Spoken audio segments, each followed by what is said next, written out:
Bismillahirrahmanirrahim. Assalamualaikum warahmatullahi wabarakatuh.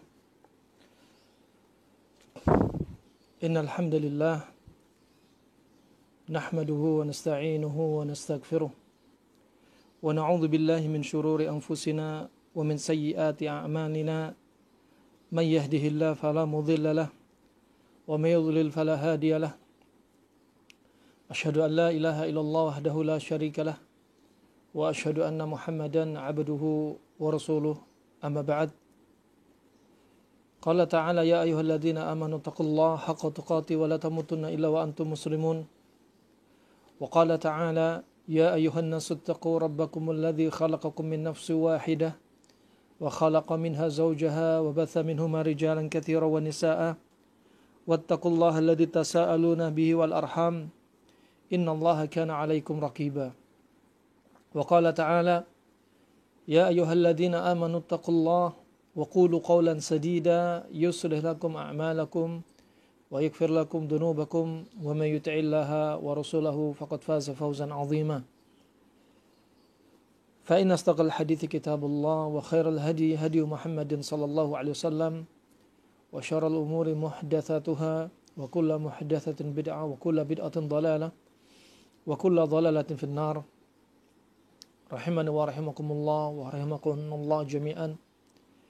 Alhamdulillah, dalam kesempatan kali ini bersama Majelis Ta'lim Al-Fath guys, kita akan melanjutkan materi kajian kita tentang konsep panas dingin yang sebenarnya sudah diajarkan Nabi SAW.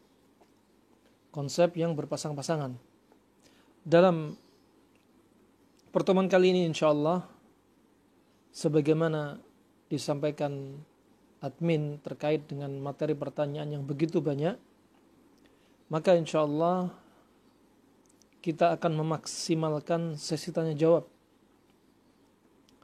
Dan materi insyaallah kami sampaikan sekitar 30 atau 45 menit.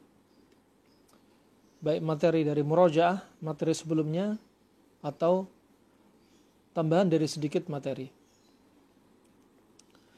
Tayyib. Pertama, konsep panas dan dingin sudah kita bahas sebelumnya dalam pembahasan yang sangat panjang. Latar belakang kenapa kita membahas konsep panas dingin dari firman Allah Subhanahu wa taala. Pertama, falyanzuril insanu ila ta'amih. Hendaklah manusia melihat makanan yang dia makan. Ya. Karena makanan yang kita makan, walaupun makanan itu halal, terkadang bisa menimbulkan penyakit. Juga konsep ini juga kita ambil pula dari konsep berpasangan, baik dari surat Yasin ayat 36 ataupun yang selainnya. Subhanalladzi khalaqal azwaja kullaha mimma tumbitul ardu wa min anfusihim wa mimma la ya'lamun. Maha suci Allah Subhanahu wa taala yang menjadikan segala sesuatu berpasang-pasangan. Juga dalam hadis Nabi sallallahu alaihi wasallam, Nabi sallallahu alaihi wasallam juga telah dilihat oleh para sahabat, bahkan istrinya sendiri. Bukan satu kali, dua kali Nabi makan panas dan dingin. Sebagaimana hadis Bukhari dan Muslim dari Abdullah bin Ja'far radhiyallahu an, Nabi makan timun dengan kurma. Dan hadis Aisyah radhiyallahu anha, Nabi makan semangka dengan kurma. Kemudian dalam riwayat tersendiri disebutkan bahwasanya Nabi bersabda, yadfa'u harru hadza burda hadza wa aksuh. Bahwasanya panasnya ini disandingkan atau dipasangkan untuk menetralkan yang ini, dan begitu sebaliknya.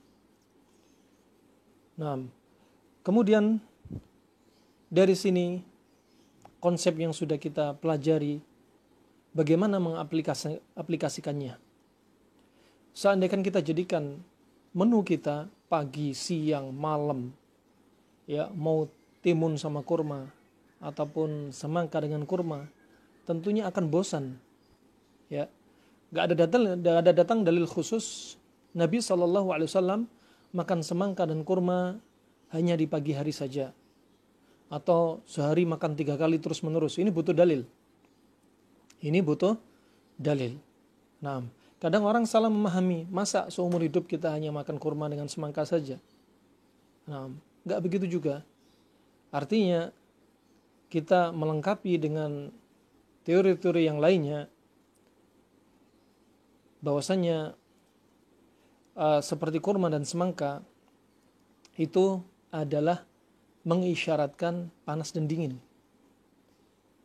Panas dan dingin. Artinya makan siang Anda nggak harus semangka dengan kurma saja. Bisa dengan menu yang lainnya, tetapi panas dan dingin. Ya, itu akan lebih sempurna.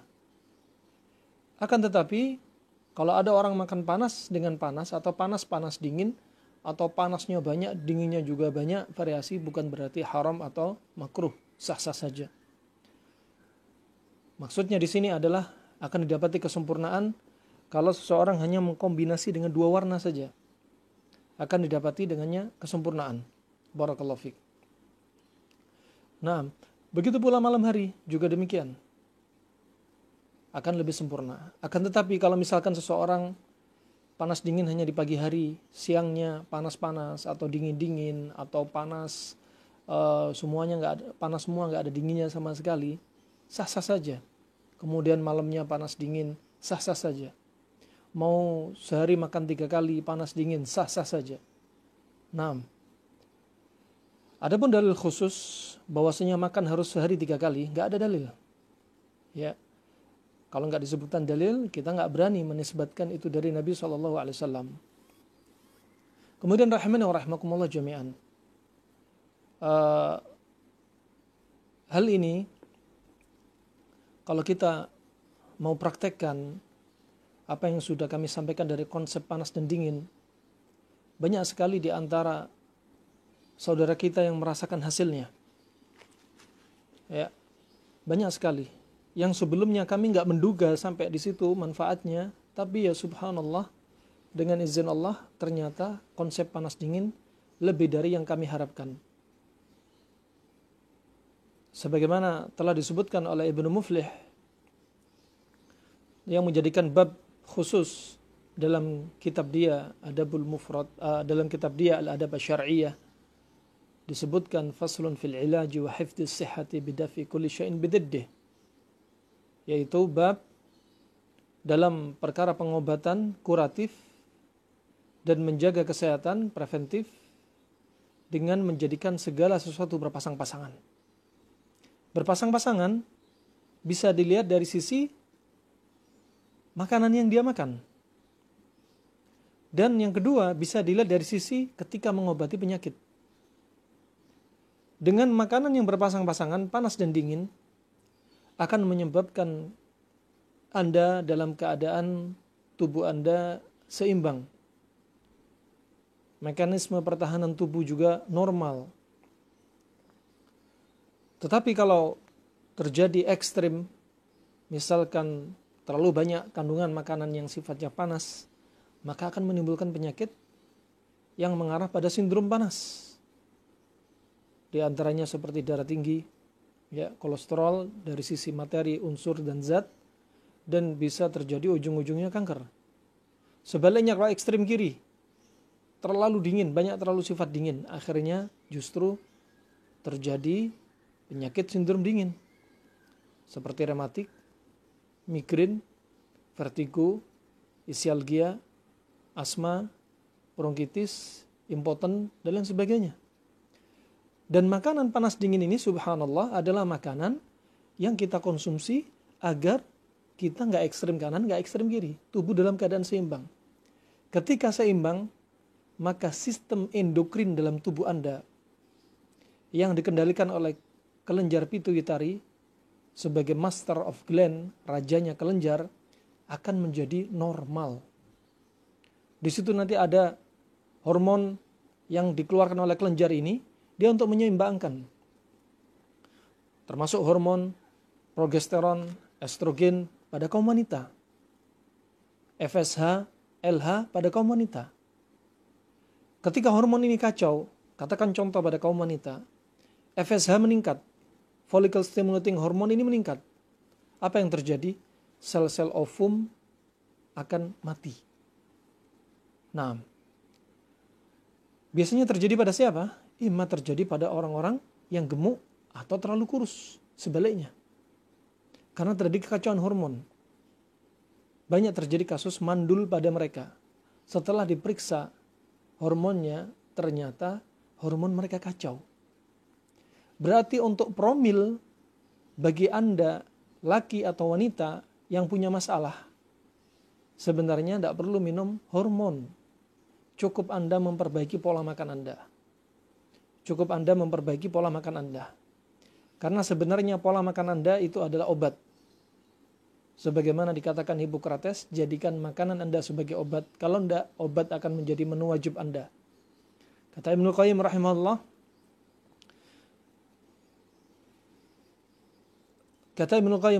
dia menyebutkan amharul atibba alladzina yu'alijunal marad bit'am.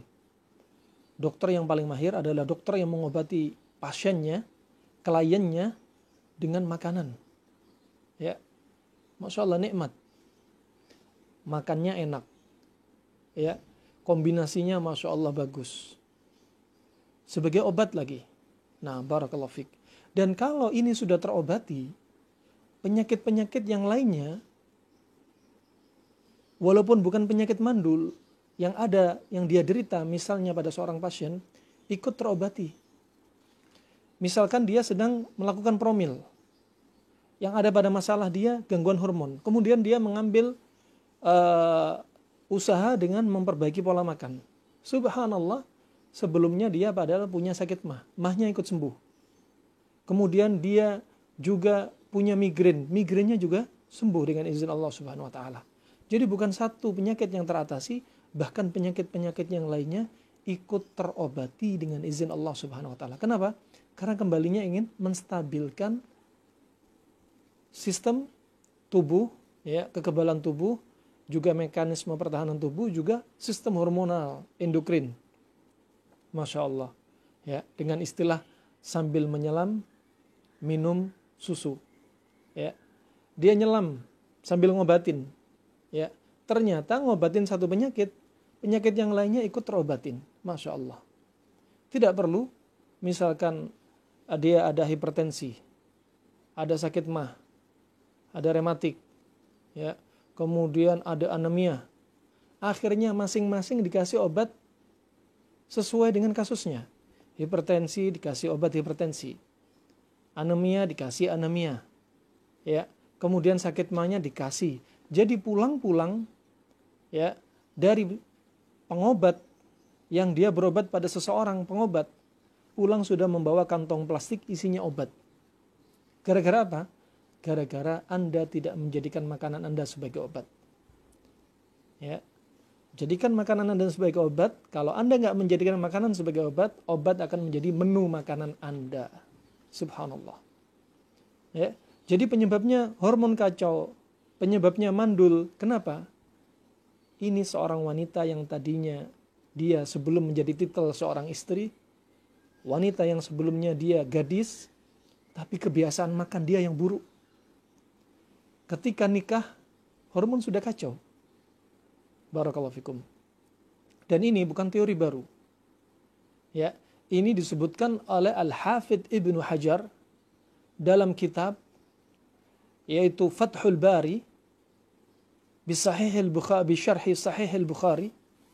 Fathul Bari dari kitab syarahnya Imam Al-Bukhari, ya, bahwasannya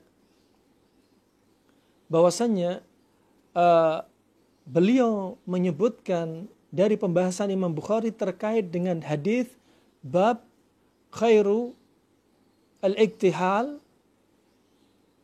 bil ithmit, ya, sebaik-baik menggunakan celak adalah celak batu ismit. Kemudian Al-Hafidh menyebutkan, di sini beliau sebutkan bahwasanya inti penyakit rata-rata itu dari perut, dari makanan, bermula dari makanan. Kata beliau, sebabnya penyakit, beliau sedang membahas penyakit mata, konjungtivitis, ya, atau infeksi pada sklera, atau termasuk contoh pada kasus ini juga glaukoma, ya. Beliau menyebutkan akhirnya lebih dari itu, sebab dengan detail diperinci. Apa kata beliau? Sababuhu insibabi al-akhlat awil abkhar fil ma'idah. Sebabnya sakit mata adalah karena menumpuknya unsur di dalam perut, sehingga timbullah uap angin dan gas, ya, yang ada di dalam perut. Inin dafa'a ila ri'ah asabathu nazlah. Kalau uap angin ini naik ke paru-paru, akan terjadi infeksi paru-paru, infeksi saluran pernafasan akut atau atas, bronkitis, ya, asma dan lain sebagainya. Nah, kata beliau, inin dafa'a ila liha wal khayashim. Kalau uap tadi itu dari perut naik ke al-liha, al-liha yaitu ufula, anak lidah, dan naik ke hidung, apa yang terjadi? Akan menyebabkan al-khannan, suara hidung seperti ngorok. Berarti ngorok sebabnya juga karena apa? Uap di dalam perut yang naik ke hidung. Masya Allah. Nah, kalau naik apa? Al-liha. Kalau naik ke ufula, anak lidah. Kalau naik ke hidung, ilal khayashim, apa yang terjadi? Yusabbib az-zukam, akan menimbulkan pilek. Masya Allah. Coba bayangkan, kelembapan di perut naik ke paru-paru, paru-paru jadi lembab. Ufula, anak lidah jadi lembab sehingga ngorok. Kalau ke paru-paru, infeksi saluran pernafasan atas. Kalau ke hidung, akhirnya flu. Anda bayangkan kenapa demikian? Bakteri terbang di udara. Virus, bakteri, jamur terbang di udara. Mereka punya hak asasi untuk terbang di udara. Ya, nggak ada yang bisa ngelarang. Atas kehendak Allah mereka bebas terbang. Mereka akan mencari media. Ya, mereka akan mencari media yang cocok bagi virus dan bakteri. Medianya yang bagaimana? Media yang lembab. Tatkala hidung ini lembab karena uap yang naik dari perut, sehingga bakteri atau virus nempel di hidung. Kalau itu influenza, sudah terjadi pilek. Kalau corona, ya, maka akan nempel di sini lembab. Sedangkan kekebalan tubuh dalam keadaan drop, dan ini lembab, potensi kena corona. Apalagi juga tenggorokan lembab dan paru-paru lembab. Masya Allah. Ya. Kemudian kata Al-Hafidh Ibn Hajar, jikalau kelembapan uap ini naik ke mata, akan terjadi infeksi pada mata, yaitu ar-ramat.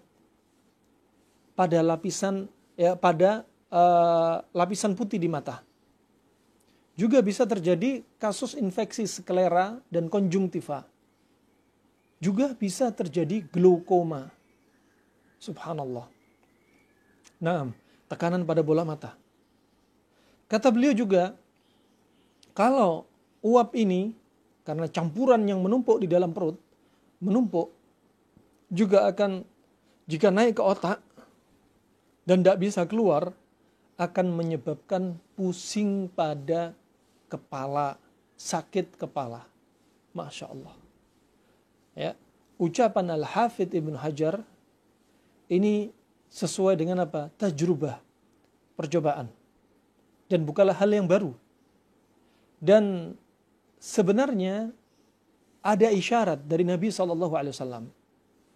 Hadis yang diriwayatkan Imam Bukhari dalam Adabul Mufrad, disahkan Syalbani, ya, sekitar nomor 331, juga disebutkan Ibnu Rajab dalam Lataif Ma'arifnya. Ya, waktu itu Nabi takjub dan kagum dengan seorang badu, orang kampung Arab yang sukanya nomaden. Nabi melihat badan dia sangat kokoh, kekar dan kuat. Kemudian Nabi bertanya kepada dia, saking takjubnya, kuatnya, Nabi ingin bertanya, hal asabaka umma mildam? Apakah kamu pernah kena ummu mildam? Ummu mildam itu sejenis demam. Kemudian orang Badui ini bertanya, menjawab Nabi, "Madza ummu mildam?" Mahu. Apa itu ummu mildam? Ya. Kemudian kata Rasulullah, al-humma atau al-hararah bainal jild wal lahm, yaitu panas yang tinggi antara kulit dengan otot. Kemudian kata orang Badui ini, ya, ma asabani ummu mildam abada. Ya. Ma asabani ummu mildam abada. Aku enggak pernah kena ummu mildam. Kemudian Nabi melanjutkan pertanyaannya, hal asabaka atau hal sada'ta? Apakah kamu pernah pusing? Ya, pernah sakit kepala? Kemudian orang Badu bertanya kepada Nabi, Mas sudah, apa itu pusing? Ya, saking tidak pernah demamnya, saking tidak pernah pusingnya. Kemudian dijelaskan oleh Nabi, rihun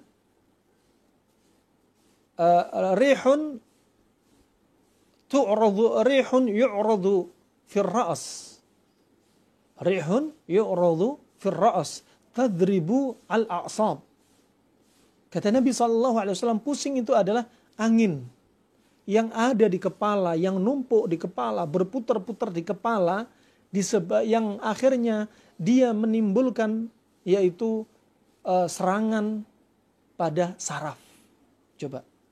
Nabi sudah menjelaskan di sini berarti sebabnya pusing karena apa? Karena ada angin di kepala. Dan Al-Hafidz sudah menjelaskan apa sebabnya angin? Karena perut kita naik ke kepala. Masya Allah, ajaib. Rahimani wa rahimakumullah jami'an. Ya, agama mana yang sedetil ini menjelaskan bagaimana tentang kesehatan? Bagaimana Nabi menyampaikan saking sayangnya kepada umatnya. Nah, barakallahu fikum wa fikunna jami'an. Kemudian, kalau kita mau telaah lagi, ya, Nabi SAW ya, telah mengajarkan kepada kita, sudah kami sampaikan sebenarnya konsep panas dingin. Maka jangan bilang Nabi nggak punya pola makan, punya pola makan. Kalau ada yang bilang Nabi nggak punya pola makan, mau dikemanakan hadis ini? Riwayat Tirmidzi, Abu Daud, Imam Bukhari, Imam Muslim. Nabi makan panas dan dingin, dan Nabi terang-terangan bilang makanan yang panas ini untuk menetralkan yang dingin. Kurma untuk ditangkalkan, untuk disandingkan kepada semangka dan sebaliknya. Masya Allah. Cuma jangan dikatakan kalau orang nggak melakukan ini haram atau makruh. Itu namanya overclaim. Barakallahu fiik. Taib. Dari sini, sebagaimana kami sampaikan, kapan Nabi makan semangka dan kurma? Kita nggak boleh ngomong, ini harus makan pagi cocoknya. Khusus pagi. Itu dalil khusus untuk mengatakan itu sunnahnya di pagi hari. Taib. Kemudian, juga jangan salah paham yang berikutnya. Pagi, siang, malam hanya semangka sama kurma saja. Bukan juga. Itu butuh dalil untuk mengucapkan seperti demikian. Nah, maka kami ingin menggabungkan beberapa teori, ya, yang teori ini bisa masuk atau bisa digabungkan teori yang diajarkan Nabi dengan teori-teori yang lainnya terkait jadwal makan, atau kita membahas kenapa Nabi menyampaikan hadis seperti ini, apa hubungannya? Itu yang perlu kita bahas. Taib. Sekali lagi, dengan teori semacam ini, alhamdulillah dengan izin Allah, yang saya nggak sengaja, ya, saya juga nggak ada tujuan sejauh ini, ternyata subhanallah, ya, fakta yang berbicara dari testimoni saudara-saudara yang sudah mencoba. Ya, di antaranya ada yang kena ganglion. Hanya beberapa hari konsumsi panas dingin dengan izin Allah sembuh. Di antaranya ada yang kanker payudara. Ya, hanya hitungan kombinasi panas dingin, ya, subhanallah dengan izin Allah baru 1 bulan dengan izin Allah sembuhkan. Setelah pergi ke dokter onkologi, diperiksa, sel kanker Anda di payudara sudah habis. Dengan izin Allah tentunya. Di antaranya ada yang subhanallah ejakulasi dini. Ya. Subhanallah hanya dengan panas dingin Allah sembuhkan. Di antaranya ada yang sakit mah dan GERD, ini yang paling banyak. Ranking 1 kasus terbanyak. Subhanallah Allah sembuhkan. Di antaranya ada yang obesitas. Jadi 120 kilo sudah langsung turun drastis. Ya. Dalam hitungan singkat tidak sampai 1 bulan sudah turun 30 kilo, 35 kilo minimalnya. Ya subhanallah. Nah, nggak bisa didustakan. Teori ini ternyata benar dan sangat bermanfaat. Ya. Kemudian ada di antaranya ya kasus-kasus seperti seorang ibu-ibu bertanya, Ustadz, saya umur 26 tahun, punya anak 2, tapi muka saya muka orang yang sudah tua. Subhanallah, ketika menjalankan teori konsep seperti ini, panas dingin ini, dengan izin Allah subhanahu wa ta'ala, sekian pekan dia sabar, dia memberikan testimoni, alhamdulillah, wajah saya sudah kembali seperti usia saya. Kata dia glowing, Masya Allah. Ada di antaranya juga yang menyampaikan, Ustadz, alhamdulillah. Ya, barakallahu fiqh. Apa? Wajah yang tadinya penuh dengan flek-flek hitam bekas dari jerawat, dengan izin Allah, Allah hilangkan melalui proses konsep panas dingin. Ya Allah. Nah, itu yang nampak di hadapan mata, yang terasa di wajah jadi bersih, yang terasa sakit mah, yang gak nampak di mata kita juga terasa sehat. Apalagi hal-hal yang lainnya. Dari hormon, sel semakin remaja, ya, sel tua dibuang diganti sel muda. Ya subhanallah. Nah, tentunya itu sangat penting sekali untuk kita praktekkan, apalagi di atas usia 40 tahun. Ya. Yang usus kita nggak sama ketika usus kita masih muda. Yang jantung kita nggak seperti dulu lagi. Yang liver kita nggak seperti dulu lagi. Yang ginjal kita nggak seperti dulu lagi.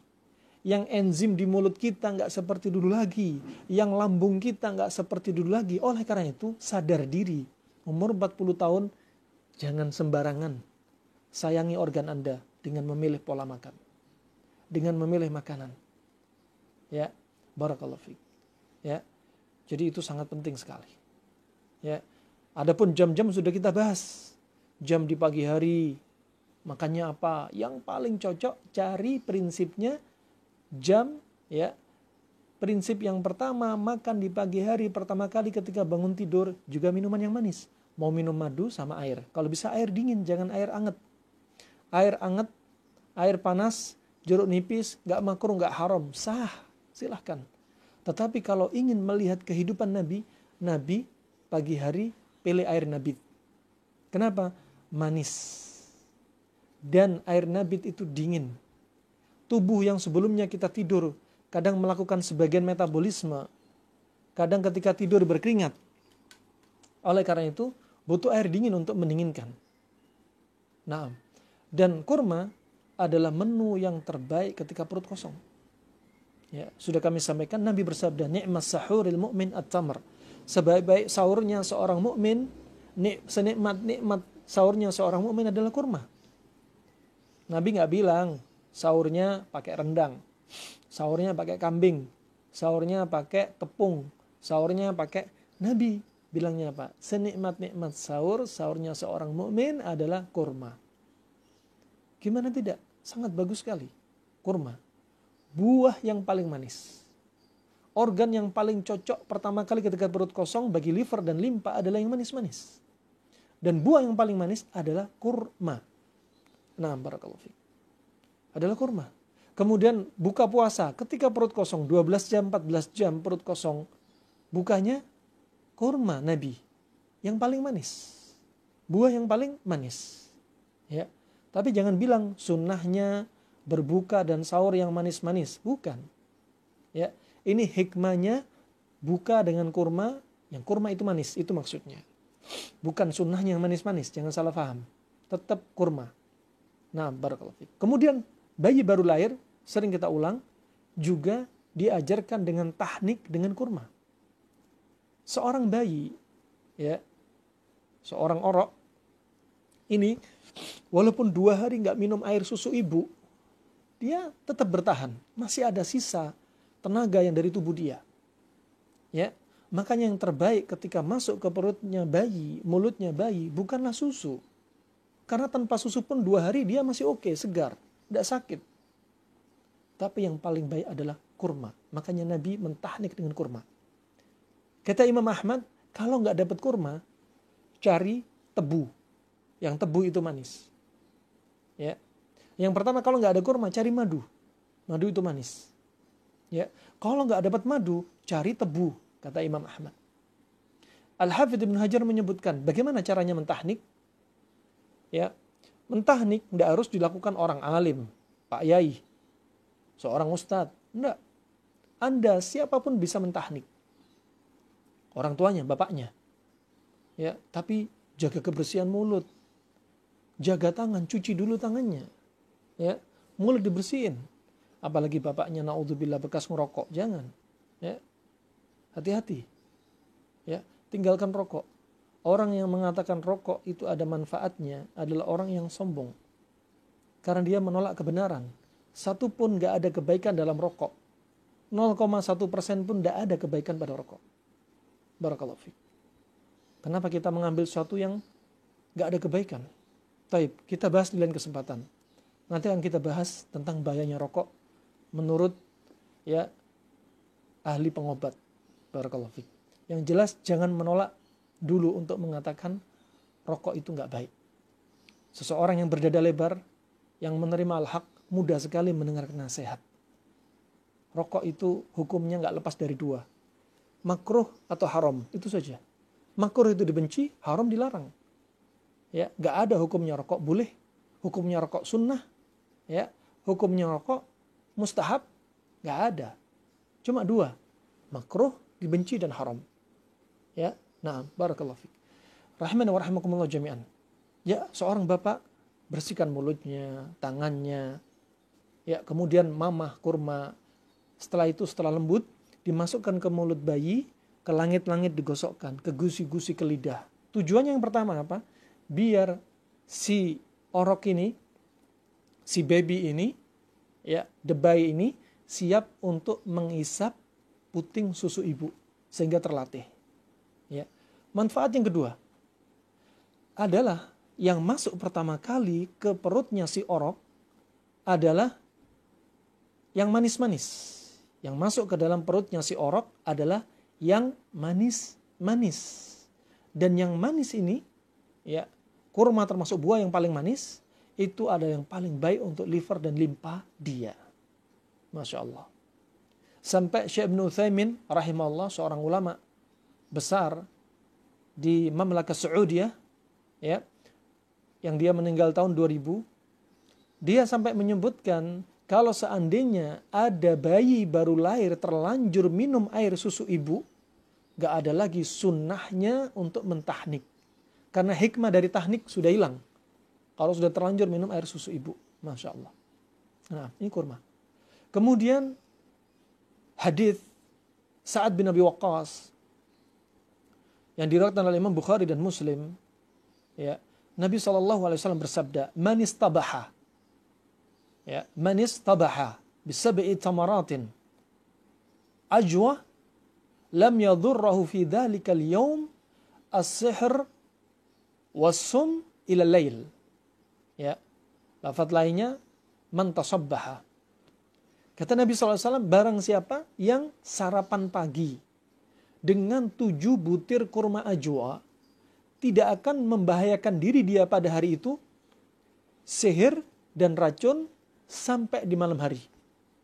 Sampai di malam hari. Masya Allah.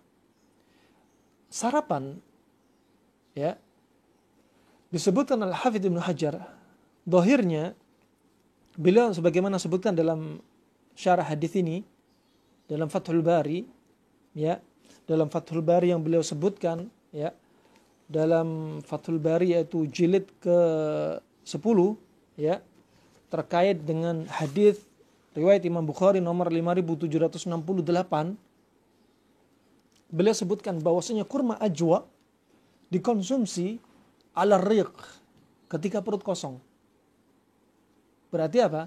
Ketika perut belum ada apa-apa, cari yang manis-manis. Ya, ketika perut kosong. Dan itu bisa untuk menangkal racun. Ya, bisa untuk menangkal racun. Nah, karena manfaatnya yang Masya Allah dari kurma ajwa, dari kandungannya flavonoid, ya, dan kandungannya sekian banyak kandungan, juga dia sebagai pembunuh bakteri, ya, mikrobakteri, sebagai penangkalnya, juga sekaligus dia sebagai detox bagi tubuh. Demikian disebutkan Al-Hafidz Ibnu Hajar, ya, ulama kedokteran Arab klasik. Termasuk Al-Hafidz juga mengambil kalam dari Ibnu Qayyim, ya, yang disebutkan bahwasannya kurma ini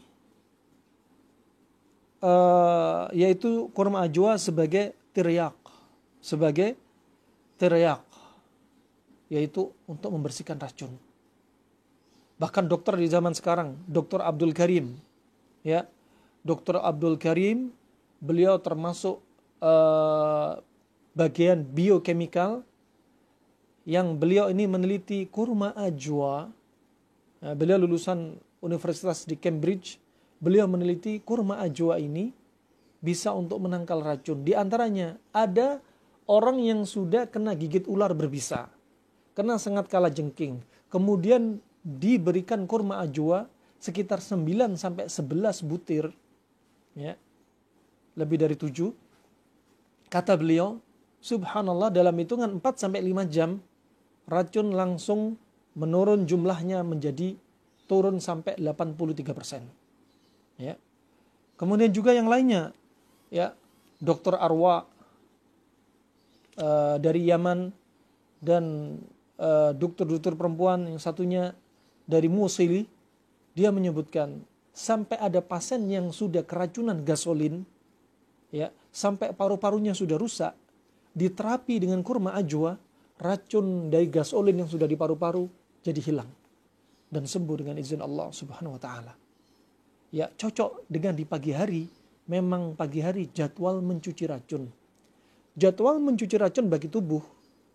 Kemudian kita makan dari minuman atau buah-buahan atau sayur-sayuran yang membantu mencuci racun, maka sangat efektif sekali membersihkan racun di usus, di ginjal, di paru, pembuluh darah, ya, di sel-sel tubuh kita. Masya Allah, sampai sel tua dibuang menjadi sel, diganti dengan sel yang muda. Ya subhanallah. Nah, itu manfaatnya sangat banyak sekali. Ya, menu makan siang, cari menu makan siang, ya, yang kira-kira cocok, panas dan dingin, malam panas dan dingin. Ini jadi masalah, banyak orang bingung apa sih panas dingin. Ya, insya Allah semoga bisa dalam waktu dekat buku bisa kami cetak dan bisa lebih membuat Anda jelas. Kita bikin diagram apa panas dingin, contoh kombinasi menu selama 7 hari misalnya untuk menerapi tubuh Anda. Ini bisa saya sampaikan. Selanjutnya insya Allah kami akan lanjutkan dengan sesi tanya jawab, baik pertanyaan dari pekan yang lalu atau pertanyaan sekarang. Baik.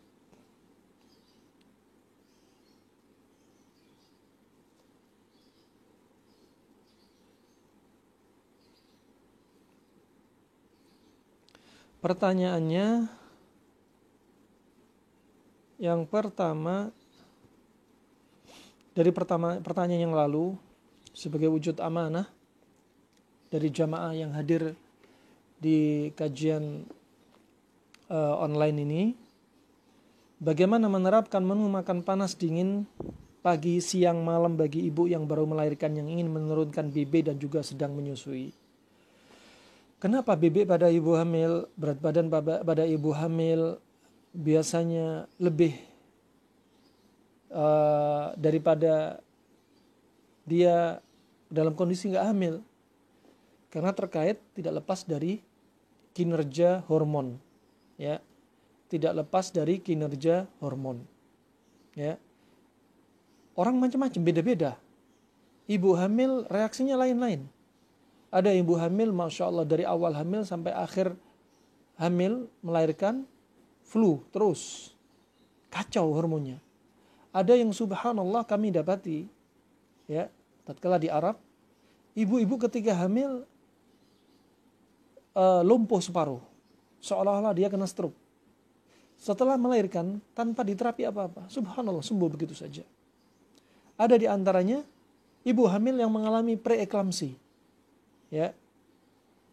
Kalau bahasa Arabnya at-tasammum fil haml, ya.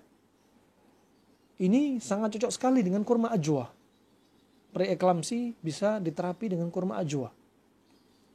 Kemudian juga pada kasus ibu hamil yang mereka ini subhanallah di antara mereka yang mual terus menerus. Enggak hanya pada trimester pertama. Bahkan subhanallah 9 bulan itu mual terus pembawaannya. Ada yang di antaranya ketika hamil subhanallah berat badan dia yang biasanya hanya 50 kilo, ketika hamil bisa 100 kilo. Ini apa? Karena hormon yang kacau. Ya, ketika selepas melahirkan,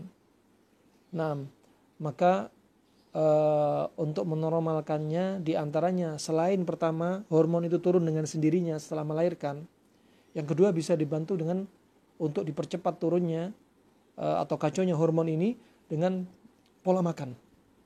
Pola makannya bagaimana? Sama. Untuk ibu hamil sekalipun pola makan seperti ini bisa dipakai. Tapi untuk kalau makan sayur, kalau sayur pingin sayurnya sifatnya dingin, kalau bisa diusahakan untuk sayur setengah matang. Karena apa? Khawatir bakterinya, khawatir pestisida yang ada pada sayuran tersebut. Nah, kalau buah-buahan ingin dimakan, kalau bisa buah-buahan katakan seperti apel yang kulitnya ini sering kena semprot, atau buah yang lainnya. Begitu pula sayur yang biasanya ada sebagiannya pakai pestisida untuk aman. Caranya bagaimana? Ya, kalau mau tanpa direbus, maunya segar, oke segar nggak apa-apa. Caranya direndam dengan rendaman air cuka, ya. Pakai air biasa, ya. Jumlahnya 1 liter ditambah dengan cuka alami, ya, seperti cuka apel, cuka kurma, cuka kelapa, silakan bebas. Ambil 2 sendok, tuangkan di atasnya, rendam sekitar 15 menit untuk membersihkan pestisida, untuk meminimalisir yaitu dampak dari racun pestisida. Nah, barakallahu fiik. Itu diantaranya, ya. Maka tidak mengapa Anda pakai cara ini. Alhamdulillah dengan izin Allah, cara ini juga kebetulan alhamdulillah keluarga saya sendiri, ya, dengan izin Allah subhanallah, ya, walaupun dia nggak terlalu disiplin sekali, ya, kadang panas dingin, kadang enggak, kadang kita juga panas ditambahi dingin, terkadang panas dingin saja, ya. Dengan izin Allah turun 15 kilo, ya, turun 15 kilo. Adapun yang saya coba, ya, saya sempat melakukan sampai turun 17 kilo, karena itu batas turun 17 kilo. Kenapa? Karena sampai berat badan ideal. Setelah ideal nggak turun lagi. Nah, dan ada di antaranya teman kita sampai turun 35 kilo, ya. Jadi dengan pola makan ini dia menurunkan sampai ideal. Setelah ideal berhenti, masya Allah, ya, sesuai dengan mekanisme pertahanan tubuh yang normalnya. Dan ini bukan hanya untuk orang obesitas. Orang yang kurus juga demikian. Orang kurus hormon kadang juga kacau, kadang nggak subur. Orang yang mandul, ima dia gemuk sekali, ima dia kurus sekali. Nah, atau nampak badan oke, nggak gemuk, nggak kurus, tapi di dalamnya hormon kacau. Nah, barakallahu fiik. Dan yang kurus juga demikian, bisa naik ke berat badan ideal. Ini bukan hanya kita. Ibunda Ummahatul Mukminin Aisyah radhiyallahu anha demikian, dulunya kurus. Membentuk mahalika rumah tangga dengan Nabi SAW masih umur 9 tahun, kecil, kurus. Sampai ibunya Aisyah umuruman bikin apa? Bikin adonan biar Aisyah gemuk. Ya, sebagaimana dalam riwayat Ibnu Majah dengan hadis yang sahih. Fa subhanallah, ya, resepnya ibunya gagal semua. Kemudian nggak lama kemudian, hanya dalam hitungan singkat, Aisyah badannya sudah mulai berisi. Disebutkan berisinya apa? berisi yang ideal. Kemudian ditanya Aisyah oleh ibunya, "Mada akalti ya Aisyah? Apa engkau makan wahai Aisyah?" Kata Aisyah, "Aku makan sebagaimana Rasulullah makan." Makan apa waktu itu? Sering makan semangka dengan kurma. Ini menunjukkan Rasulullah makan semangka dengan kurma bukan sekali 2 kali.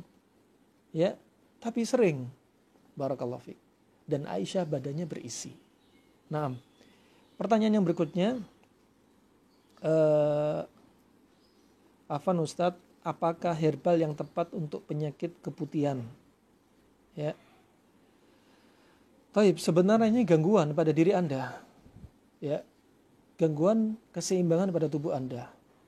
Ya, kadang ada pertanyaan, "Ustadz, saya punya anak perempuan masih gadis, sering keputihan, ya, ketiaknya bau, keringatnya bau, ya, kemudian sakit mah, kemudian headnya nggak teratur, ketika head sakit, ini penyakit satu paket, nggak perlu diobati satu-satu. Keputihan kasih, ya, kasih kapsul keputihan untuk direndam di dalam air, ya, kemudian untuk sakit mahnya kasih obat sakit mah, ya, kemudian untuk ketiaknya bau dikasih biar ketiak nggak bau misalkan. Kemudian akhirnya kebanyakan, cukup perbaiki pola makan Anda, selesai. Nah, ketiak bau karena gangguan pola makan, ngorok karena gangguan pola makan, panuka das kurap gangguan pola makan, kemutihan karena pola makan. Kenapa? Tubuh sebagai kata Al-Hafidh tadi, kalau sudah lembab banyak udara jadi masalah. Kalau naik ke atas tadi apa? Paru-paru yang bermasalah.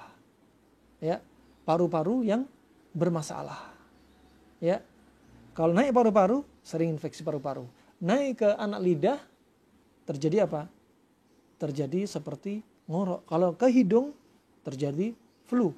Kalau ke mata, terjadi infeksi mata. Kalau ke kepala, terjadi pusing. Kalau turun ke bawah, ya, turun ke alat vital kaum wanita, ke rahim wanita, apa yang terjadi? Sering terjadi keputihan. Kenapa? Lembab di bawah. Kalaupun Anda pergi mau ke dokter, mau ke sinse, mau ke herbalis, mau ke akupunkturis, mau ke siapapun, mungkin Anda bisa sembuh dalam waktu beberapa waktu. Ya, katakan 2 pekan, 2 bulan bisa sembuh. Tapi ada saatnya akan kembali lagi. Kapan kembali lagi? Karena sebenarnya penyebabnya apa? Tubuh Anda belum diterapi hakikat sebabnya. Hakikat sebab, apa hakikat sebab? Anda menjadikan pola makan yang salah. Nah, kalau mau terapi untuk keputihan, oke, sah-sah saja.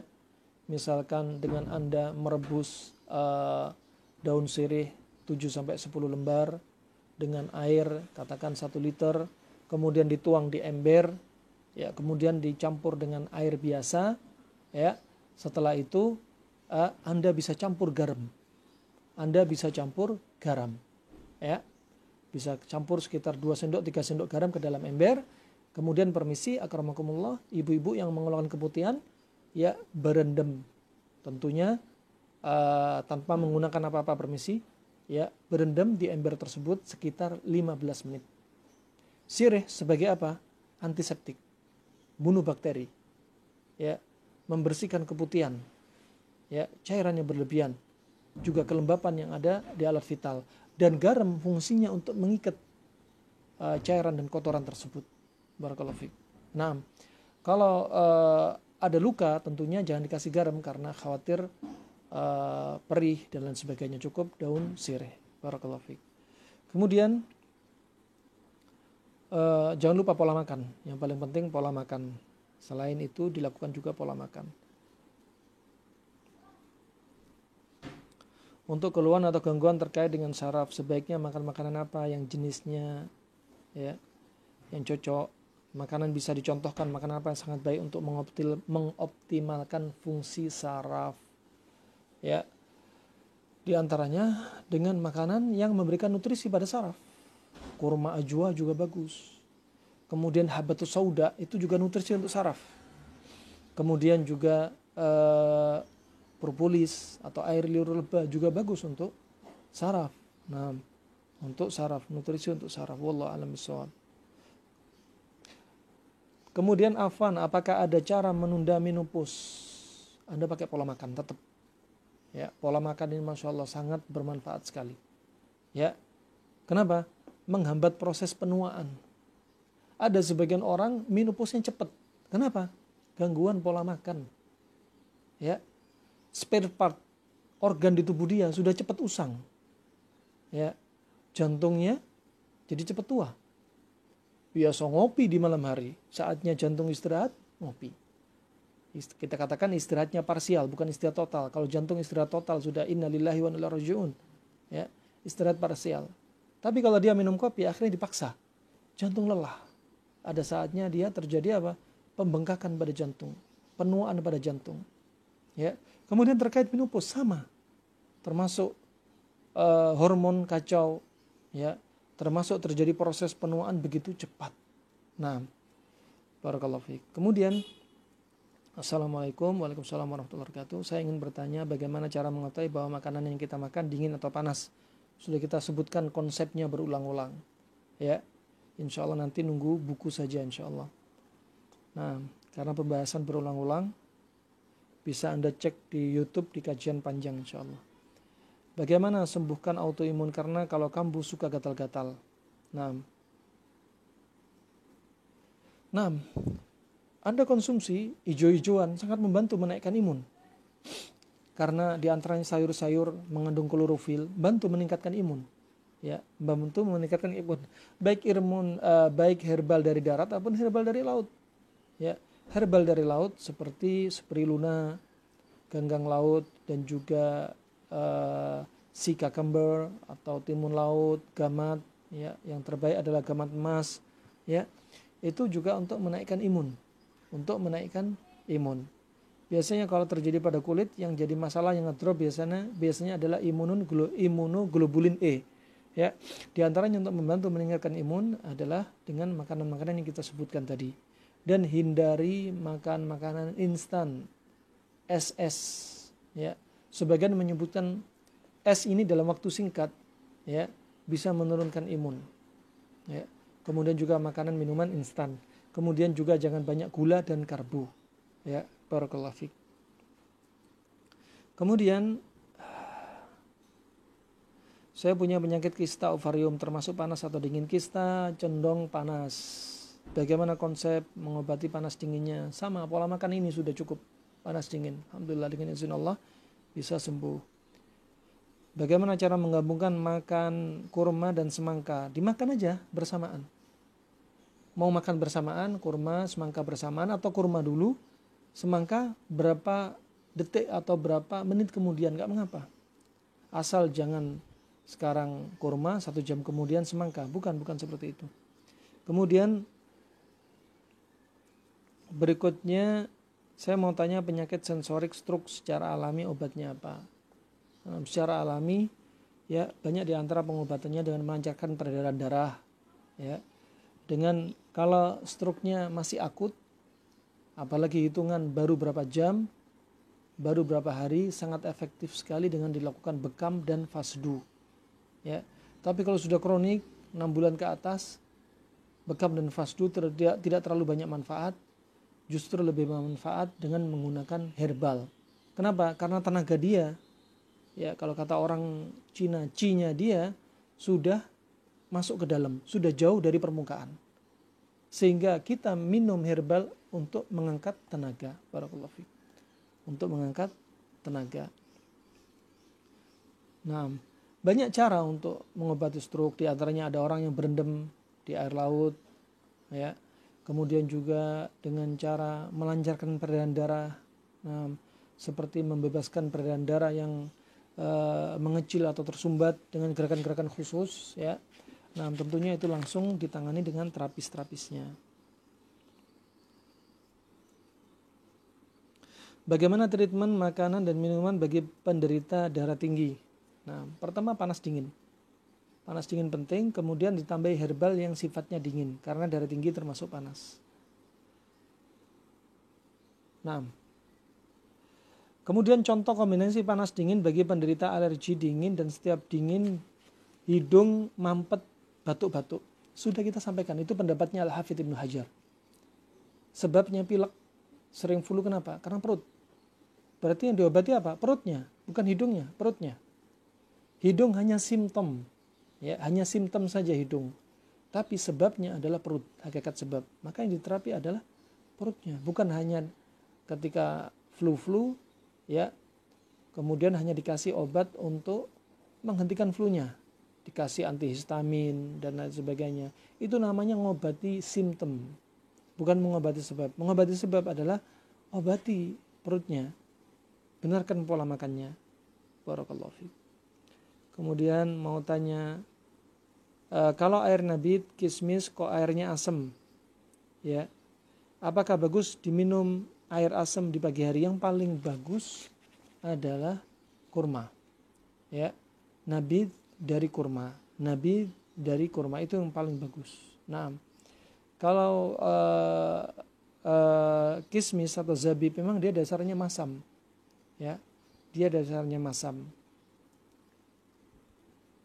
Lalu apakah timun dan kurma boleh digabung dalam keadaan kurmanya nabit?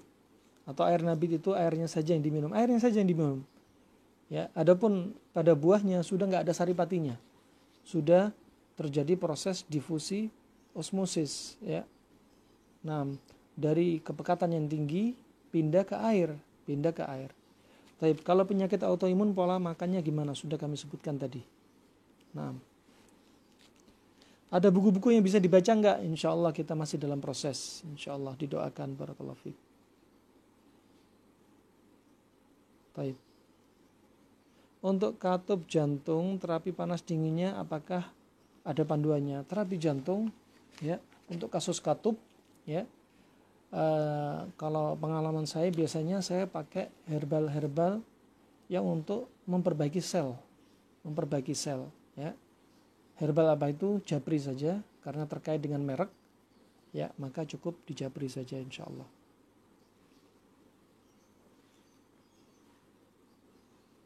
Taib, ini masih ada pertanyaan lagi.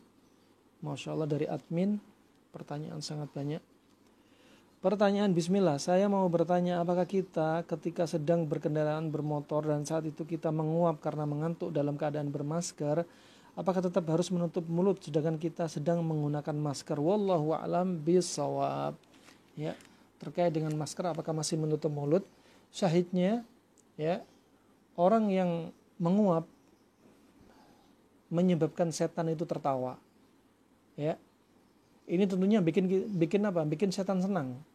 Dan Allah sangat senang dengan hambanya yang membuat setan itu marah. Oleh karena itu jangan bikin setan senang, bikin setan marah. Kalau menguap, tutup, ya, tutup, biar tidak kelihatan. Wallahu a'lam bishawab. Dohir dari hadis tersebut, kalau sudah pakai masker, dohirnya sepertinya tidak menutup mulut, barakallahu fiik, ya, tidak perlu. Nah, wallahu a'lam, karena syahidnya apa? Nggak kelihatan, langit-langitnya nggak kelihatan, giginya juga nggak kelihatan. Wallahu a'lam bishawab. Ya, termasuk ada yang sebagian rasa ngantuk, ya, kadang mereka nggak menutup mulut, tapi apa? Menahan mulutnya biar nggak terbuka. Ketika ngantuk misalnya, tapi dia ngantuk sebenarnya. Nah, tanpa menutup mulut. Wallahu a'lam bishawab. Wallahu a'lam bishawab. Nah, bismillah, izin bertanya, apakah ada buah-buahan yang selain melon, semangka, pepaya untuk dijadikan sarapan? Kapan sebaiknya kita minum madu? Nah, bisa Anda pilih buah naga, ya, atau buah-buah yang lainnya yang condong ke arah manis, Nah, kemudian sebaiknya minum madu kapan? Yang paling baik madu ketika perut kosong, seperti bangun tidur, karena sesuai dengan jadwal detox, sangat cocok sekali, enak sekali. Nah, bismillah, mohon sebutkan contoh makanan bersifat panas dingin. Sudah kami sebutkan berulang-ulang, garis besarnya, konsepnya saja. Nah, untuk detailnya insya Allah dalam buku insya Allah. Bismillah, ingin bertanya untuk tahnik berapa takarannya untuk bayi? Sedikit saja, bukan berarti tahnik dengan satu buah kurma yang begitu besar dimasukkan, dijejalkan ke mulut si orok bayi, bukan. Sedikit aja, yang penting rasa manis ada, ya, ditempelkan. Bukan berarti sisa kurmanya dibiarin di dalam mulut bayi, bisa terjadi aspirasi masuk paru-paru, malah nggak bisa bernafas. Itulah yang ditakutkan oleh para dokter, ya di rumah sakit. Kenapa kalau ada bapak-bapak dilarang tahnik? Karena dokter khawatir apa? Ini kurma ini nanti akan masuk di sana, tertinggal di sana, dan akhirnya masuk ke paru-paru. Terjadi aspirasi, nutup saluran nafas, akhirnya nggak bisa bernafas, bisa menjadikan asfiksia, nggak bisa nafas, akhirnya kurang oksigen, bahaya pada bayi. Ya, maka caranya tahnik cukup sedikit kurma, bukan satu kurma semua di mamah, sedikit saja, ya. Kemudian dioles-oleskan ke langit-langit, ke gusi, ke lidah. Intinya apa? Rasa manis yang mewakili dari sedikit kurma ini itu bisa masuk ke saluran pencernaan, ke liver, ke limpa, ke lambung. Nah, barakallahu fik. Itu saudara-saudara dan saudariku, ya, semoga bisa difahami. Kemudian ada manfaatkah dari rumput Fatimah untuk persalinan? Rumput Fatimah, ya, dia fungsinya seperti oksitosin sebagai pemicu. Tapi kadang orang malpraktek. Diminum ketika belum ada pembukaan sama sekali. Atau pembukaan permisi baru 1-2 saja sudah langsung diminum. Rumput Fatimah diminum ketika pembukaan sudah 6 ke atas. Ya. Karena dia sebagai oksitosin.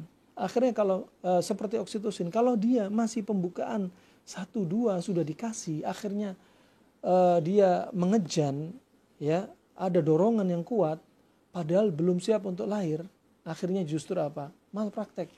Justru akan menimbulkan kelelahan. Akhirnya tenaganya si ibu yang mau melahirkan habis di awal. Ya, kepala sudah mau keluar, sudah nggak punya tenaga. Akhirnya apa? Harus dioperasi. Siapa yang salah? Yang salah ya yang bikin atau memberikan rumput Fatimah sebelum waktunya. Ya, ketika sudah pembukaan 6 ke atas, katakanlah pembukaan 7 atau 8, itu yang direkomendasi. Ya, ini bukan dari Nabi, tapi para dokter yang meneliti. Nah, barakallahu fikum. Saya mau bertanya, apa hukum melakukan acara 4 bulan 7 bulanan? Ya, mohon pencerahannya Ustadz. 4 bulan 7 bulanan dalam bahasa Jawa disebut dengan selapanan. Ini nggak diajarkan Nabi SAW. Ya, nggak diajarkan Nabi SAW. Sebagaimana ma'ruf, syarat diterimanya amalan itu ada 2. Ya. Sebelum itu kita harus paham kaidah. Hukum asalnya ibadah adalah dilarang. Kecuali apa? Ada dalil yang memerintahkannya. Dan sebaliknya, hukum masalah dunia itu diperbolehkan sampai ada dalil yang melarangnya. Ini menunjukkan apa? Perkara dunia yang dihalalkan lebih banyak daripada yang diharamkan. Sebaliknya, perkara ibadah itu dilarang sampai ada dalil yang memerintahkannya. Sehingga nggak boleh kita bikin ibadah yang baru. Ibadah yang nggak diajarkan Nabi itu nggak boleh karena dilarang. Asal hukumnya dilarang sampai ada dalil yang memerintahkannya. Ini kaidah. Nah, kaidah. Dan ini sebenarnya rahmat, hikmah dari Allah. Biar apa? Kita nggak takalluf. Kita nggak berlebih-lebihan. Kita nggak memberatkan diri kita yang syariat nggak membebankan kepada kita. Nah, seperti selapanan. Syariat nggak mengajarkan. Hukum asalnya, ya, selapanan ini kalau dijadikan ibadah nggak boleh. Sampai ada dalil yang memerintahkannya. Dan dalil ternyata nggak ada. Apa dalilnya selapanan itu dilarang? Dalilnya adalah karena nggak ada dalil. Barakallahu fiik. Itu yang perlu dimasukkan mindset kita. Biar kita paham. Jadi kalau ada yang menasihati, jangan selapanan. Selapanan itu perkara yang baru. Yang nggak diajarkan syariat, jangan marah. Ya, ini kita suatu butuh dalil. Seperti katakan contoh misal, Anda punya anak sekolah. Hari Senin mereka melakukan upacara. Kostumnya atas putih, pakai dasi merah, celana bawah putih, pakai topi merah, pakai sepatu. Coba Anda anak Anda hari Senin, jangan suruh berangkat jam 7 sudah masuk, jangan. Biarkan datang jam 9. Dari sisi waktu, dari sisi penampilan, anak Anda nggak usah pakai baju putih dan merah di sekolah-sekolah yang sekolah umum, ya. Biarkan anak Anda pakai baju batik, celana bebas, pakai sandal jepit. Apa kira-kira masuk sekolah? dilarang oleh penjaga sekolah. Ini urusan dunia. Urusan dunia ada aturannya. Apalagi urusan agama. Ibadah itu ada juklaknya, ada tata tertibnya, A sampai Z. Ya, kalau keluar dari juklak berarti bukan ibadah, nggak sesuai dengan tata tertib. Nah, sebagaimana kami sampaikan, syarat diterima amalan secara mutlak ada dua. Yang pertama ikhlas karena Allah, yang kedua adalah mutaba'ah, mencocoki bimbingan Nabi SAW. Dari dua syarat ini, manusia dibagi menjadi 4. Yang pertama, orang yang amalannya ikhlas dan sesuai dengan bimbingan Nabi, mutaba'ah. Ini pasti dan pasti diterima di sisi Allah. Kenapa? Karena sesuai dengan syaratnya. Adapun 3 jenis ini gak diterima di sisi Allah. Bukan berarti ada yang bilang gak diterima di sisi Allah, memangnya kamu ini Allah. Memangnya kamu ini yang membuat syariat. Bukan itu. Artinya Nabi sudah menjelaskan. Ya, siapa mereka? Orang ikhlas tapi gak sesuai dengan mutaba'ah, gak sesuai dengan sunnah yang diajarkan Nabi. Ya, contoh. Selapanan, acara 4 bulan, 7 bulan ketika ibu hamil. Itu apa? Ikhlas dilakukan. Tapi Nabi gak mengajarkan. Berarti gak diterima. Berarti apa? Uang yang dikeluarkan sia-sia. Waktu untuk masak sia-sia. Ya. Harta yang dikeluarkan sia-sia. Ya. Waktu yang terbuang-buang tadi sia-sia. Ya. Lebih dari itu bisa dicatat dosa. Makanya hati-hati. Nah, semua itu ada dalilnya, ada juklaknya, ada tata tertibnya. Jenis manusia yang ketiga, ya, dia mutaba'ah, sesuai dengan yang Nabi ajarkan. Akan tetapi, dia nggak ikhlas. Ingin mengadakan acara ini, katakan contoh, selapanan. Ya, tapi selapanan nggak ada dalam sunnah Nabi. Katakan yang lainnya. Dia ingin sholat, Masya Allah, sholat rawatib. Sholat rawatib yang sebaik-baik sholat di rumahnya. Ya. Afdhalus sholatil mar'i fi baitihi. Ya. Ilal maktubah. Sebaik-baik sholatnya seseorang, yaitu sholat sunnah, itu di rumahnya. Kecuali sholat wajib. Lah dia sholat rawatib dibagus-bagusin. Sholat rawatib sesuai dengan sunnah, bimbingan Nabi. Tapi dibagus-bagusin. Akhirnya apa? Harusnya untuk Allah semata, jadinya untuk Allah dan untuk dilihat manusia. Maka ini nggak diterima. Yang keempat, jenis manusia yang keempat, sudah tidak ikhlas, nggak sesuai dengan bimbingan Nabi, dan ini sejelek-jelek manusia. Ini adalah nasihat, ya. Maka jangan sampai kita melakukan ibadah yang nggak diajarkan Nabi Sallallahu Alaihi Wasallam. Nah, Nabi sudah bersabda dari Aisyah radhiyallahu anha, riwayat Imam Bukhari dan Muslim, ya, disebutkan, man amila amalan laisa min amrina fahuwa raddun. Barang siapa melakukan amalan yang enggak datang dari kami, maka tertolak. Ini Nabi yang menyampaikan, lisannya Nabi didengar oleh Aisyah, disampaikan kepada para sahabat lainnya, kemudian para tabi'in, tabi'in sampai juga kepada kita.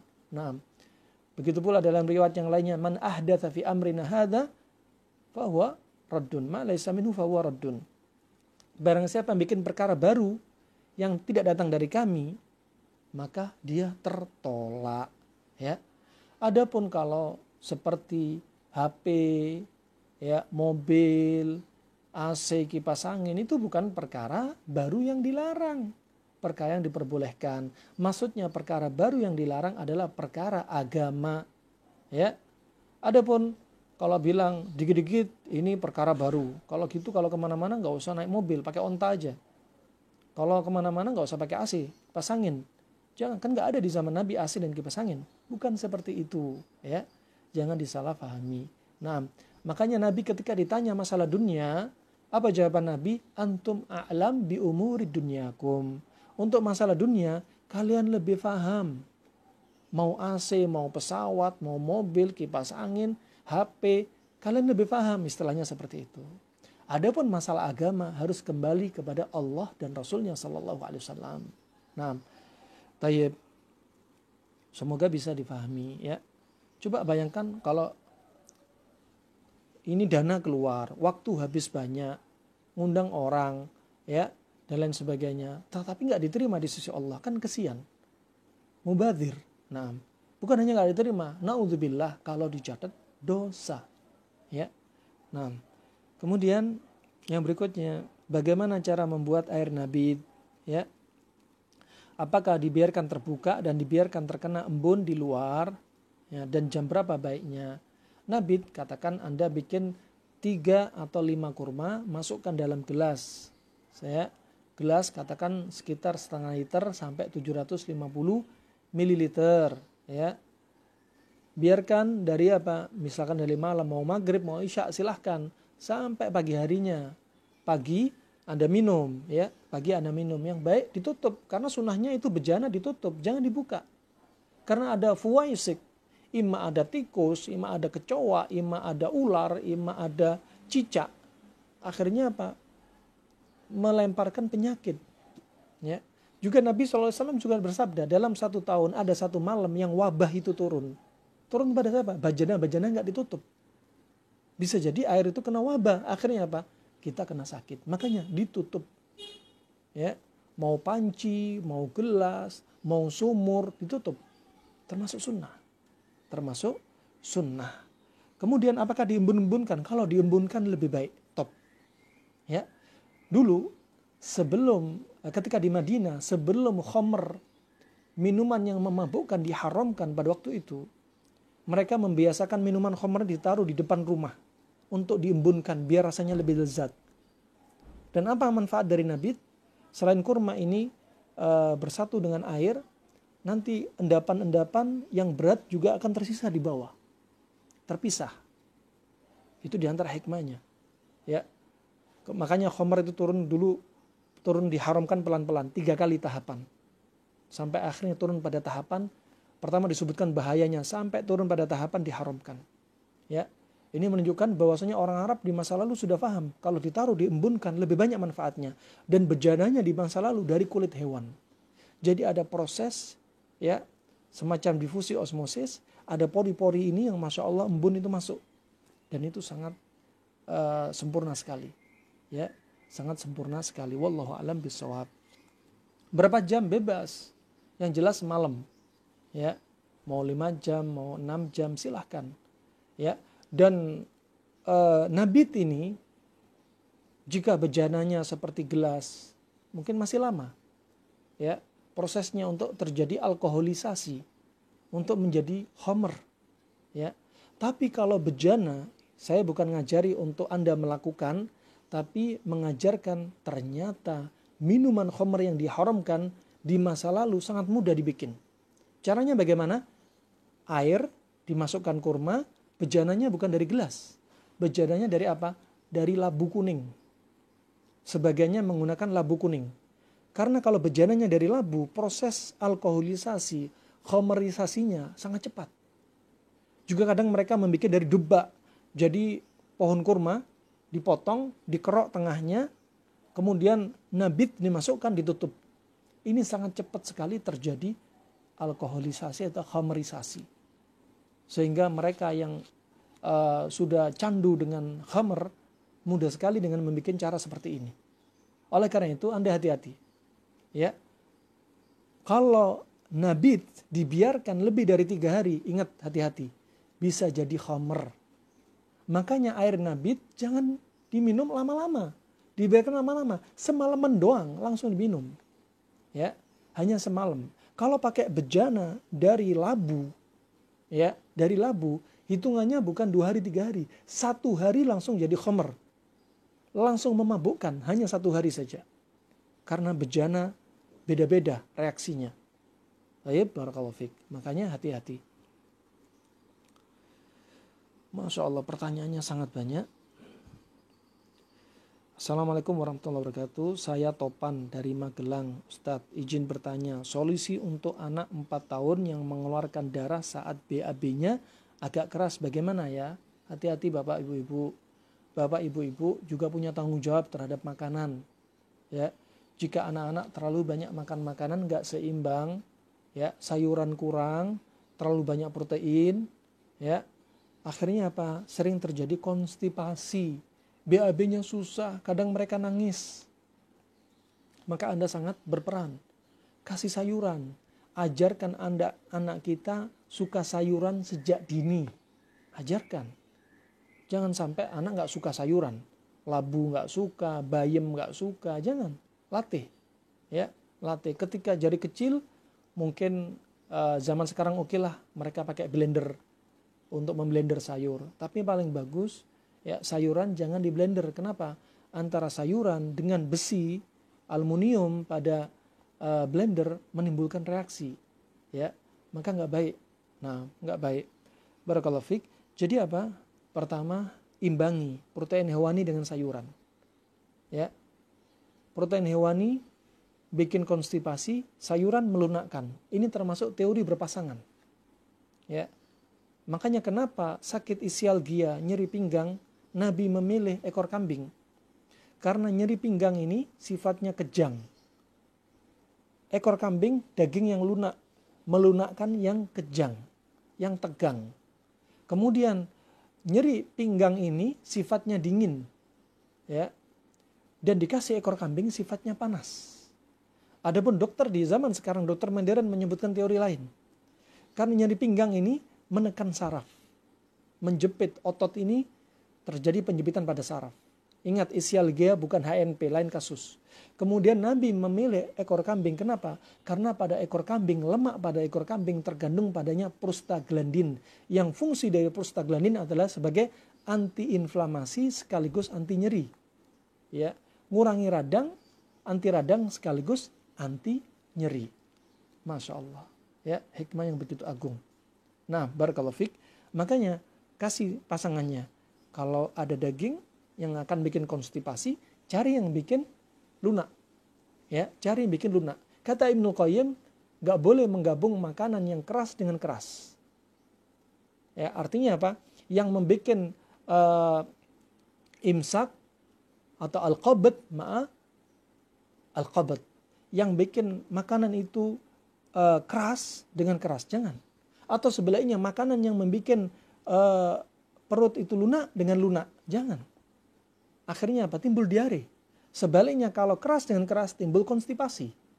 Ekstrem kanan timbul konstipasi, sering keras dan keras. Ekstrem kiri sering makan makanan yang membikin cuci perut, dengan cuci perut akhirnya diare. Makanya di tengah. Masya Allah. Nah, ini termasuk teori berpasangan. Untuk solusinya gimana?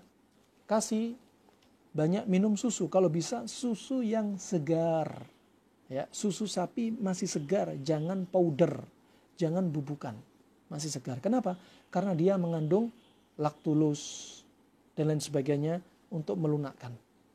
Ya. Kalau pengen cepat lagi, bisa menggunakan cara al-huqnah. Al-huqnah ya, kadang dilakukan di rumah sakit, bahkan seperti pakai bejana, ada selang ujungnya lembut, dimasukkan ke dubur, diisi dengan garam Inggris atau bisa diisi dengan garam Himalaya. Ya, dimasukkan, langsung dia encer. Kemudian kalau terlalu susah menghadirkan semua ini, Anda bisa menggunakan juga bisa zat al-kharwa. Zat al-kharwa bahasa Indonesianya castor oil, ya, untuk melunakkan, ya. Atau ini namanya anak kecil. Kalau orang dewasa mungkin bisa minum dengan beberapa produk, baik itu obat kimia atau herbal yang sangat ekstrim, cepat sekali untuk bikin cuci perut banyak. Tapi ini masalahnya anak kecil. Kalau susah sekali, Anda bisa pakai dengan cara debusi, ya. Anda pakai handscoon, ujung jari usahakan ibu-ibu, jangan bapak-bapak. Kalau bapak ujung jarinya gede-gede. Ujung jari kelingking, ibu-ibu ini pakai handscoon, sarung tangan plastik dari bahan latex atau yang semisalnya, ya. Kemudian dilumuri dengan minyak zaitun. Kemudian biar anak-anak menungging. Dan dimasukkan jari, tentunya kalau bisa pakai tangan kiri, jangan tangan kanan. Kalau tangan kanan dipakai untuk yang bersih-bersih, yang mulia-mulia. Ya, pakai tangan kiri, dimasukkan ke duburnya dan dibuka. Ketika itu anginnya keluar, juga tinjanya keluar. Ketika tinja pertama yang keras keluar, yang selanjutnya lembek-lembek ikut keluar. Ya, bahkan hawanya, anginnya juga ikut keluar. Kenapa? Itu yang bikin sakit. Ya, bahkan nyeri. Ya, bahkan menimbulkan kolik abdomen, nyeri yang sangat di perut, Masya Allah. Mengeluarkan darah, iya bisa-bisa terjadi ambeien, ya, varises pada pembuluh darah sekitar dubur. Nah, Kemudian assalamualaikum Ustadz, bagaimana menghilangkan asam pada tubuh terutama bagian perut yang terlalu tinggi? Sama pola makan panas dan dingin. Silakan simak dan catat ulangi lagi murojaah pelajarannya ya. Biar kami nggak menjelaskan berulang-ulang. Berapa lama bagusnya kurma direndam sudah disebutkan. Bismillah. Untuk tumor lidah bagaimana treatmentnya? Tumor lidah ya sebenarnya ada stagnasi peredaran darah di daerah lidah. Ya, peredaran darah di daerah lidah bisa mungkin Anda pakai cara fasdu. Ya. Tapi sangat ekstrim, fasdu di bawah lidah sangat ekstrim. Caranya yang paling bagus adalah pola makan.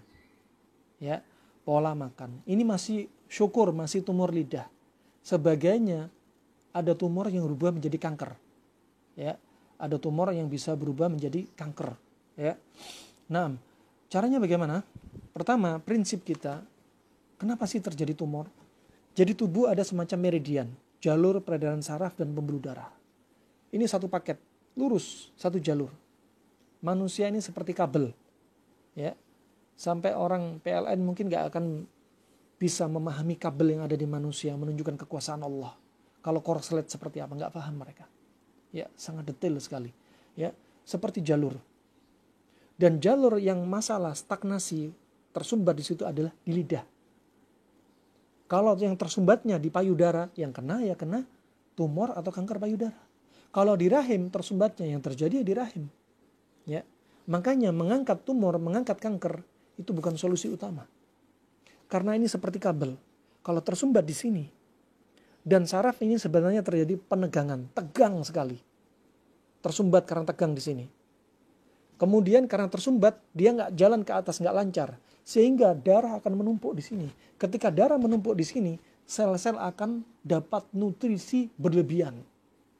Kalau sel dapat nutrisi berlebihan, akhirnya sel-sel setempat akan makan darah tersebut sehingga membengkak. Jadilah apa? Sel asing. Nah, saat itulah bengkak. Lama-lama bisa jadi kanker. Ya, semakin besar. Stadium 1, 2 masih mudah sekali untuk diatasi. Kalau sudah stadium 4, 3 dan 4 ke atas, ini lebih keras. Jadi sel yang bengkak tadi keras. Barakallahu fiik. Nah, oleh karena itu seandainya ini diangkat, itu bukan solusi satu-satunya atau bukan solusi utama. Kenapa? Kalau yang keras tadi diangkat, apakah satu kabel jalur yang tegang tadi selesai? Enggak. Bisa jadi dengan istilah sekarang metastase, sebenarnya metastase itu adalah satu jalur tadi. Masih tegang. Setelah ini diangkat, katakan payudara diangkat. Ya, sudah estetika berkurang, lukanya itu enggak sebentar sembuh, butuh waktu. Kemudian juga enggak jamin selesai itu yang diangkat. Ternyata ada sel-sel yang tumbuh. Setelah payudara diangkat, tumbuh di leher. Ya. Mau lehernya diangkat, nasallallahu afiyah. Bukan begitu maksudnya. Jadi caranya apa? Atasi yang tegang ini. Dengan apa? Pola makan, itu nomor 1. Pola makan yang benar. Bayangkan, ya, saudara kita, salah satu saudara kita, kena tumor, ganglion, salah satu jenis tumor. Dan bisa berjalan sesuai dengan jalurnya saraf. Jadi, bisa potensi bukan satu, bahkan tumbuh di seluruh tubuh sesuai dengan jalurnya saraf. Fa subhanallah, dalam hitungan singkat, sembuh dengan izin Allah dengan pola makan panas dan dingin, konsep panas dan dingin. Maka praktekkan panas dan dingin. Kedua, bebaskan peredaran darah yang tersumbat. Dengan apa? Dengan gerakan-gerakan khusus. Gerakan apa itu? Sulit dijelaskan di sini. Dan silakan japri insyaallah. Barakallahu fiik. Thayyib, Masya Allah. Apakah ada makanan yang bisa dikonsumsi untuk merangsang kontraksi jika sudah melewati hari perkiraan lahir? Itu pakai rumput Fatimah. Ya. Pakai rumput Fatimah jikalau sudah pembukaan. Pembukaan kapan? 6 ke atas, 7 atau 8. Ya. Tetapi kalau sudah hari H, tapi nggak ada kontraksi sama sekali, apa yang perlu dilakukan? Ya, sebagaimana pengalaman yang sudah kami coba, ya, berulang-ulang. Ya, ada salah satu ibu-ibu, kebetulan ibu-ibu pasien kami di Arab waktu itu, di Hadramaut, ya, sudah 9 bulan 10 hari tetap dia nggak melahirkan. Bahkan lebih dari 10 hari belum melahirkan, dan kemudian divonis untuk dilakukan sesar. dan suaminya juga nggak ridha, dan si ibu-ibu ini juga nggak mau dioperasi. Kemudian kami hanya anjurkan agar ibu-ibu ini ya jalan 1 kilo di pagi hari, 1 kilo di sore hari. Nah, kenapa dokter menganjurkan operasi? Karena memang standar mereka 9 bulan 10 hari itu maksimal, batas maksimal. Dan kalau lebih dari itu khawatir. Ya, ini termasuk baik sangkanya para dokter. Kalau Anda lama-lama, para dokter nggak mau mengambil kemungkinan terjelek. Itu disiplin ilmu kedokteran. Kenapa? Khawatir kalau lebih dari itu, air ketuban akan menjadi keruh, akan menjadi racun bagi si baby, bagi si orok. Ya, oleh karena itu mereka mengambil jalur yang paling aman dengan sesar. Tapi alhamdulillah dengan tajrubah, dengan uji coba, ya ternyata yang sudah 9 bulan 10 hari, kami hanya menganjurkan jalan-jalan. 1 kilo di pagi hari, ya pulang pergi, artinya 2 kilo, dan 1 kilo di sore hari, pulang pergi. Masya Allah. Jangan lupa, ketika kehamilan umur ke-8, banyakin kurma. Terutama kurma ajwa. Pertama, kurma ajwa sifatnya panas. Sifat panas pada kurma ajwa untuk mempermudah proses persalinan. Mendorong, mempercepat proses persalinan. Bisa untuk memajukan. Selain itu untuk apa? Memperkuat otot-otot di sekitar jalur rahim. Kemudian menguatkan otot pinggul dan paha. Kemudian juga menambah tenaga dia. Kemudian juga menambah kadar hemoglobin pada dia. Manfaatnya sangat banyak. Jadi solusinya itu saja, ya. Tidak terlalu dikhawatirkan. Bahkan Anda banyak jalan kalau ingin cepat. Jangan nunggu hari H, waktunya keluar, nggak keluar. Saya tapi nggak mau operasi, baru saya jalan-jalan, ini terlambat. Ya. Jadi umur kehamilan ke-6, bulan ke-6 sudah mulai banyak jalan. Barakallahu fiik. Nah, kemudian assalamualaikum Ustaz, apakah ibu hamil boleh konsumsi kopi? Dan mau tanya Ustaz, kalau keguguran ya di usia kandungan 2 bulan, apakah sudah terhitung anak kita atau baru gumpalan darah, dan apakah masuk ke dalam hadis anak yang akan menarik orang tuanya ke surga? Nah, untuk kopi asal dihindari dulu karena khawatir berimbas kepada jantung si bayi. Berimbas pada jantung si bayi, ya. Kalau sekali-kali aja boleh. Yang nggak boleh kalau jadi rutinitas. Yang nggak boleh kalau menggampang-gampangkan. Kadang-kadang tambah kadang-kadang akhirnya jadi sering, ya. Akhirnya jadi sering. Barakallahu fiik. Kemudian kalau keguguran, ya, ada masalah lain. Kalau keguguran apakah dia wajib diakikahi? Ya, wajib diakikahi. Khilaf para ulama hukumnya akikah. Ya, ada yang mengatakan sunnah muakkadah, ada yang mengatakan wajib. Ya, ada yang mengatakan wajib. Wallahu a'lam bishawab. Ya, adapun menurut saya, ya, saya lebih condong dari pendapat wajib. Wajib bagi siapa? Bagi yang mampu. Mampunya kapan? Sampai mampunya. Ya, walaupun nanti dia punya anak besar, umur 50 tahun, bapaknya baru mampu, dia akikahi ketika itu nggak apa-apa. Ketika anaknya sudah gede walaupun umur 30 tahun. Ya, karena mampunya ketika itu. Ya, tapi kalau bapaknya nggak mampu, nggak ada kewajiban bagi anaknya untuk mengakikahi dirinya sendiri. Nggak ada kewajiban. Ya, tapi kalau anaknya karim, ingin ngasih hadiah ke bapaknya dengan uang yang masya Allah yang cukup banyak lah, kemudian bapaknya menggunakan uang tersebut untuk akikah, itu sah-sah saja. Sah-sah saja.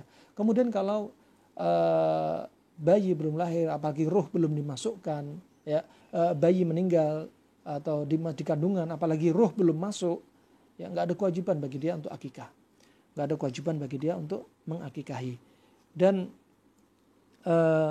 penyebab aborsi, keguguran, diantaranya sebabnya banyak, ya, bisa karena pertama pada diri dia sendiri, pada si ibu. Apa yang terjadi pada si ibu? Dinding rahim dia yang tipis. Ketika sigot, ini calon embrio mau menempel ke dinding rahim, karena saking tipisnya, sehingga mudah untuk jatuh. Terjadilah keguguran. Ya, terjadilah keguguran. Bisa juga karena aktivitas ibu-ibu ini yang terlalu payah. Naik turun tangga, hati-hati. Makanya ibu-ibu kalau hamil pada trimester pertama, bapak-bapak harus tahu diri. ya hendaknya mereka dimanjakan, ya. Aktivitas mereka di rumah dikurangi dengan cara apa? Mungkin bisa sewa orang untuk nyucikan baju, untuk masak, ya. Karena tahu kondisi si ibu ini lemah. Kalau si laki-laki kerja, kalau laki-laki tidak kerja, kerja santai, ya dibantu si istri, ya. Kemudian jangan sering traveling atau sering keluar, naik turun tangga juga, naik motor juga jangan. Kenapa? Karena dia belum betul-betul menancap kuat pada dinding rahim, ya. Kemudian kedokteran Arab juga menyebutkan ketika trimester pertama jangan terlalu banyak makan kurma. Kenapa? Karena kurma sifatnya panas. Makanya kurma direkomended ketika kehamilan ke-8. Ya. Tidak pada trimester pertama. Trimester pertama enggak boleh, tapi sedikit, enggak boleh banyak-banyak. Maka trimester pertama jangan terlalu banyak makan kurma, jangan terlalu banyak konsumsi jahe, jangan terlalu banyak makan daging kambing, jangan terlalu banyak makan bebek, ya, yang sifatnya condong sangat panas. Nah, sangat panas. Barakallahu fiik. Insyaallah itu ya. Nah, wallahu alam bisawab. Kemudian apakah masuk dalam hadis wallahu alam bisawab? Wallahu alam bisawab. Ini juga pembahasan khilaf, ya. Juga pembahasan khilaf karena di sini roh belum masuk, ya. Insyaallah itu saja yang bisa kami sampaikan, ya. Semoga bermanfaat untuk saya pribadi tentunya, ya, dan untuk Anda semua, ya, bermanfaat di dunia wal akhirah. Jangan lupa share kajian yang menurut Anda manfaat, karena itu adalah juga amal jariah saya dan amal jariah Anda semua. Nabi sudah bersabda, "Nadzarallahu mar'an sami'a maqalati fawa'aha thumma adda ila man lam yasma'ha." Allah akan mencerahkan wajah seseorang. Walaupun mukanya bukan putih, ya, tapi Allah cerahkan. Cerahkan dengan apa? Cahaya. Allah jadikan bahja, cahaya dari muka dia. Ya. Bagi siapa? Orang yang mendengar hadisku, kata Rasulullah. Anda sudah mendengar hadis-hadis yang sudah kami sampaikan. Ya. Kemudian apa? Anda catat. Setelah Anda catat apa? Anda sampaikan kepada orang yang belum mendengar. Baik Anda sampaikan melalui WA, faedah-faedah yang ada. Baik Anda sampaikan, Anda video, Anda potong-potong video yang bermanfaat, disebarkan. Itu termasuk dari apa? Sebab-sebab dicerahkan wajah kita. Itu yang nampak para hadirin rahimakumullah, yang enggak nampak pahala yang Allah catat untuk kita. Nah, semoga Allah jadikan ini amal jariah kita sebagai pemberat timbangan kebaikan kita di mizan hasanatina, dan semoga Allah wafatkan kita dalam keadaan husnul khatimah, dan Allah jadikan kita orang-orang yang selamat dari api neraka. Amin ya rabbal alamin. Sekali lagi kami sampaikan kepada tim admin Majelis Taklim Al-Fat, guys, ya, jazakumullah khair atas fasilitasnya, dan juga anda-anda yang hadir dan juga ikut share link kajian Majelis Taklim Al-Fat, guys, ya, semoga bermanfaat. Wabillahi taufik wal hidayah. Wassalamualaikum warahmatullahi wabarakatuh. Alafu minkum jika ada kesalahan, karena tentunya nggak lepas dari kesalahan karena keterbatasan ilmu saya, dan jika ada benarnya dari Allah semata. Subhanakallahumma bihamdik asyhadu an la ilaha illa anta astaghfiruka wa atubu ilaik. Wassalamualaikum warahmatullahi wabarakatuh.